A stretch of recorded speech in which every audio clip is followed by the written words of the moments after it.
Assalamualaikum warahmatullahi wabarakatuh. Halo anak-anak, bertemu lagi dengan tim IPA SMP Batik Surakarta. Hari ini kita akan mempelajari bab reproduksi di bagian yang terakhir, yakni penyakit pada organ reproduksi. Sudah siap ya? Tapi sebelumnya jangan lupa kita berdoa terlebih dahulu supaya diberi kemudahan dan kelancaran dalam melaksanakan pembelajaran pada kesempatan kali ini.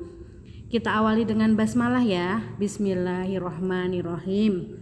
Nah, anak-anak, kali ini kita akan mempelajari penyakit pada organ reproduksi. Apa saja sih penyakit yang berada di dalam organ reproduksi? Nah, pada gambar itu sudah ada beberapa penyakit, ada herpes, ada sifilis, ada HIV/AIDS, ada kutil, ada klamidia. Nah, apa saja sih itu semuanya? Kan kita bahas ya. Apa sih PMS? PMS itu adalah penyakit menular seksual. Nah, penyakit itu seperti dari kata-katanya seksual, maka penyakit itu cara penularannya melalui hubungan seks.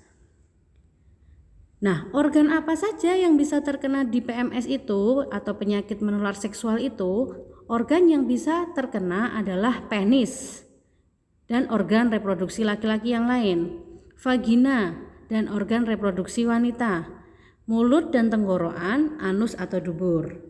Nah, itu adalah organ yang bisa terkena. Kemudian apa sih gejalanya? Gejala dari PMS itu ada rasa gatal dan sakit di alat kelamin. Kemudian muncul benjolan, bintil atau luka di sekitar alat kelamin. Dan bisa juga muncul pembengkakan di pangkal paha. Nah, gejala pada perempuan itu biasanya ada juga yang tanpa gejala yang jelas atau tanpa gejala sama sekali. Kemudian ada juga gejalanya itu keluar cairan yang tidak biasa keluar dari vagina, bisa berwarna kekuning-kuningan atau berbau. Kemudian terkadang keluar darah pada masa bukan menstruasi. Tahu-tahu ada darahnya padahal kita bukan dalam bukan dalam saat menstruasi, begitu ya. Kemudian saat rasa sakit itu terkadang muncul di vagina saat melakukan hubungan seksual. Nah, muncul rasa sakit di perut bagian bawah. Itu gejala yang terjadi pada wanita. Kemudian gejala pada laki-laki itu terkadang rasa sakit muncul saat kencing dan keluar cairan di penis yang berwarna kekuning-kuningan dan berbau. Kemudian buah pelir atau testis itu bisa menjadi bengkak dan terasa sakit atau panas. Nah, ini adalah beberapa penyakit menular seksual yang disebabkan oleh virus dan jamur ya. Ada yang disebabkan oleh virus, ada yang disebabkan oleh jamur. Nah, kita bahas satu persatu. Ada yang pertama ada AIDS. AIDS itu disebabkan oleh virus ya anak-anak ya. Namanya Human Immunodeficiency Virus atau virus yang menyebabkan hilangnya kekebalan tubuh. Nah, AIDS itu nanti akan kita bahas selanjutnya, bagaimana penyebabnya, bagaimana penyebarannya, dan bagaimana cara mengatasi supaya tidak terkena AIDS. Kemudian yang kedua ada gonore atau GO. Ini disebabkan oleh bakteri ya anak-anak ya. Ada bakteri Neisseria gonorrhea ya, Neisseria gonorrhea dengan gejala kencing nanah. Jadi penyakit gonore ini disebabkan oleh bakteri. Kalau AIDS tadi disebabkan oleh virus ya anak-anak. Kemudian ada juga penyakit sifilis atau raja singa. Ini disebabkan oleh bakteri Treponema pallidum dengan gejala bisul pada alat kelamin. Kemudian ada herpes. Herpes ini disebabkan oleh virus. Jadi ingat ya, untuk gonore, sifilis itu oleh bakteri, AIDS, herpes ini oleh virus. Nama virus yang menyebabkan pada penyakit herpes ini adalah virus herpes simplex dengan gejala gatal pada kemaluan. Kemudian keputihan ini biasa dialami oleh perempuan, itu disebabkan oleh jamur. Kalau keputihan itu ya, jamur Candida albicans. Dan epididymitis ini adalah radang pada epididymis. Nah, karena epididymis itu dipunyai oleh seorang pria, maka penyakit epididymitis ini dialami oleh seorang pria. Wanita tidak mengalami epididymitis ya. Jadi ini adalah penyakit-penyakit menular seksual yang akan kita pelajari. Nah, sekarang kita akan belajar apa itu AIDS ya anak-anak. AIDS itu adalah Acute Immune Deficiency Syndrome. Jadi AIDS itu kumpulan gejala yang disebabkan menurunnya sistem kekebalan tubuh. Jadi virusnya itu menyerang kekebalan tubuh. Kekebalan tubuhnya semakin lama semakin turun, dan akibatnya nanti lama-kelamaan akan mengalami kematian. Kemudian semua orang itu bisa terkena AIDS ya anak-anak. Belum ada vaksin pencegahannya, belum ada obatnya, penyebarannya sangat cepat ya. Tetapi kita bisa mengurangi atau bisa menghindari daripada penyakit AIDS itu. Nah, disebabkan oleh apa? Apa yang menyebabkan AIDS itu? Seperti yang Bu Guru sampaikan tadi, AIDS itu disebabkan oleh virus, yaitu HIV, Human Immunodeficiency Virus, atau virus yang menyebabkan penurunan kekebalan tubuh.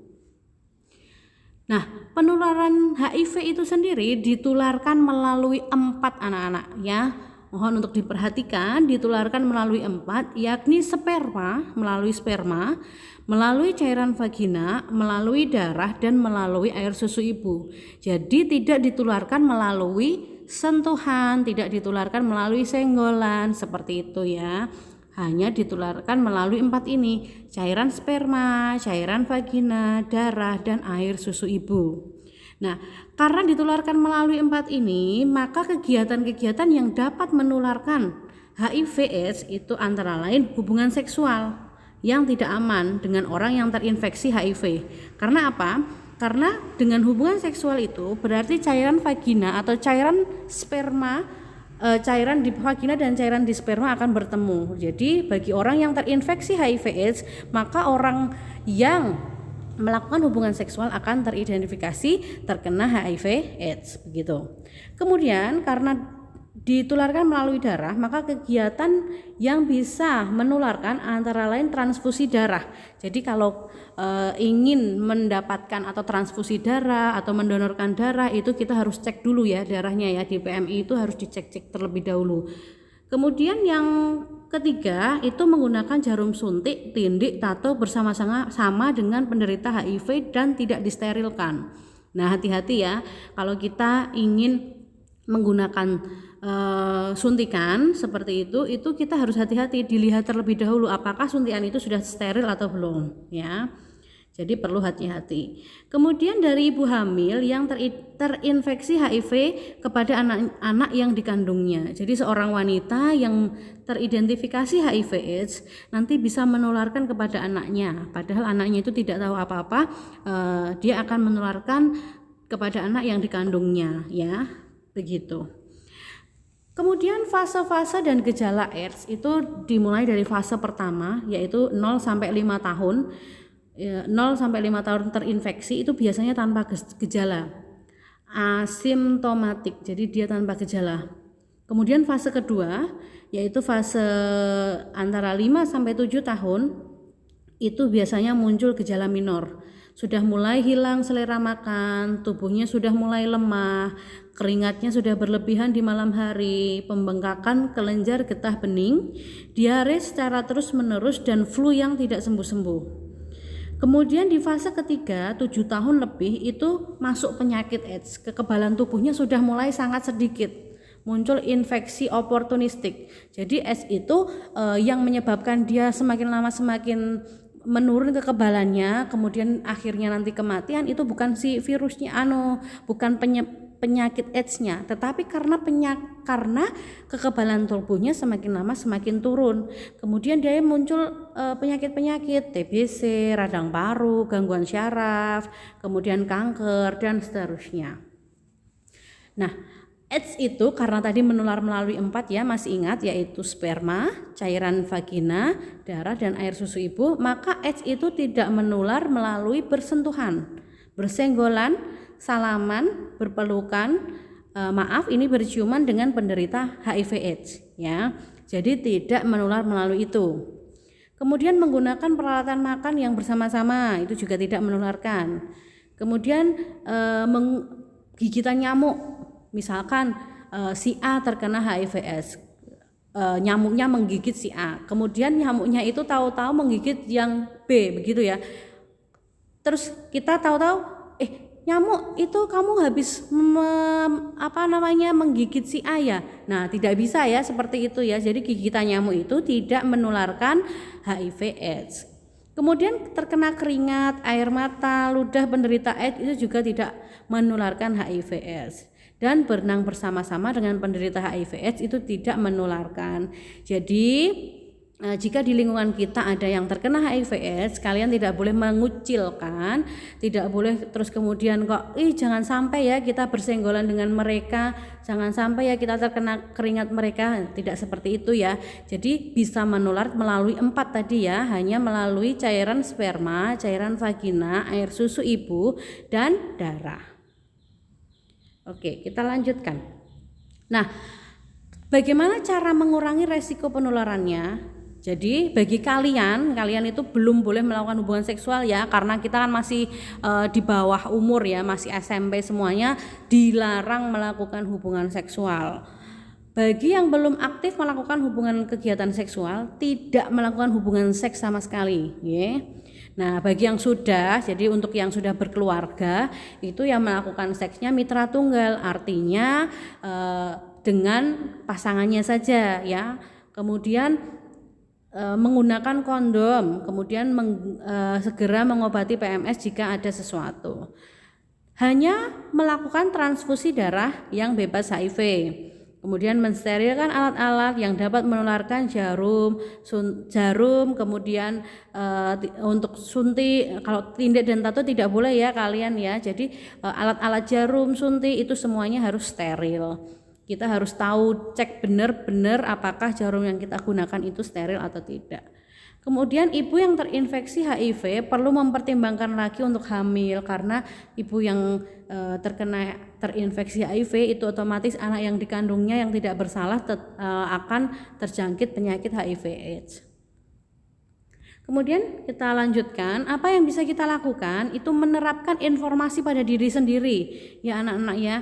Setelah kalian dapat informasi ini, kalian terapkan di diri sendiri. Tanggung jawab terhadap diri kalian, menyebarkan informasi tentang AIDS ini kepada orang lain, dan mendukung kegiatan penyakit AIDS ini di lingkungan. Jadi kalian harus lakukan ini semua supaya terhindar dari penyakit AIDS. Nah, cara pencegahan penyakit ini secara umum yang pertama harus selalu bersih ya. Yang ini umum dulu kita sampaikan. Membersihkan alat kelamin bagian luar dengan air bersih ya. Bersihkan dari depan ke belakang ya anak-anak ya. Bersihkan dari depan ke belakang, jangan dari belakang ke depan ya. Itu nanti malah akan menimbulkan penyakit kalau dari belakang ke depan. Kemudian yang kedua, kering ya.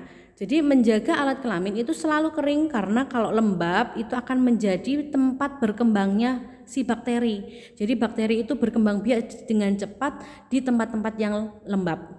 Kemudian harus nyaman ya. Gunakan celana dalam yang berbahan lembut, berbahan katun, dan menyerap keringat tidak terlalu ketat. Kemudian harus ganti ya celana dalamnya ya. Masa 1 hari itu makainya itu terus kan nggak mungkin. Jadi 1 hari itu ya mengganti celananya 2-3 kali gitu. Kemudian potong rambut di sekitar organ reproduksi jika sudah panjang, karena kalau panjang akan jadi sarang kuman anak-anak. Ini perlu kalian tahu ya. Yang kelima, rajin olahraga ya, rajin berolahraga dan konsumsi buah dan sayur. Dan yang paling penting, kalian harus meningkatkan keimanan dan ketakwaan kalian kepada Allah Subhanahu wa taala agar terhindar dari segala mara bahaya, dari godaan syaitan seperti itu. Kita bisa kena AIDS, tapi kita bisa mencegahnya anak-anak ya. Jadi jangan sampai nanti kalian setelah mendapatkan informasi ini terus kalian mengacuhkannya, ya begitu. Nah, demikianlah yang bisa kita sampaikan, semoga bisa bermanfaat untuk kita semuanya. Ini adalah akhir dari pembelajaran kita di bab 1.